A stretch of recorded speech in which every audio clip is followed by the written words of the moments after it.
Good morning मित्रांनो. सकाळी राहुल दादा नाही म्हणे चाल म्हणे मला ट्रॅक्टर आहे ना नांगरायला जायचंय म्हणे जाऊन तू ना पटक्यात चाल म्हणे मला आहे ना ट्रॅक्टर मागं बिंगा सांग म्हणे. मग मी काय राहुल दादाला मागं मागं सांगायला लागलो चाल म्हणलं सांग अंपायर सारखं. मग काय तेवढ्यात लगेच नांगरं सोडायची होती आम्हाला. मग नांगरं बिंगरं जोड लागलो आणि कॉलेजला निघालो सामान मी.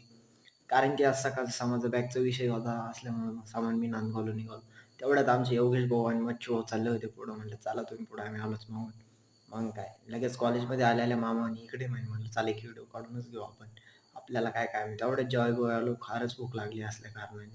कुणाल भाऊ आणि अभय भाऊ दररोजच असतात आपल्यासोबत त्याच्यामुळे मग काय तेवढ्यात आपल्याला काम असल्यामुळे आवाजाची कावलं आवाजाची फारच हसत त्या मित्रांनो. आणि मग काय तेवढ्यात आमच्या मित्राला एवढा घाम आलता ना बस कधी. मग काय कॉलेज बिलेज सगळं सावल्यानंतर गोळा बिळा खायचं काम झालं आणि म्हणलं चला आपण गाडी एवढे नेऊ आणि व्हिडिओ घेऊ दे म्हणलं मला. मग काय तेवढ्यात आम्ही बुद्धवच्या हॉटेलवरून त्याचा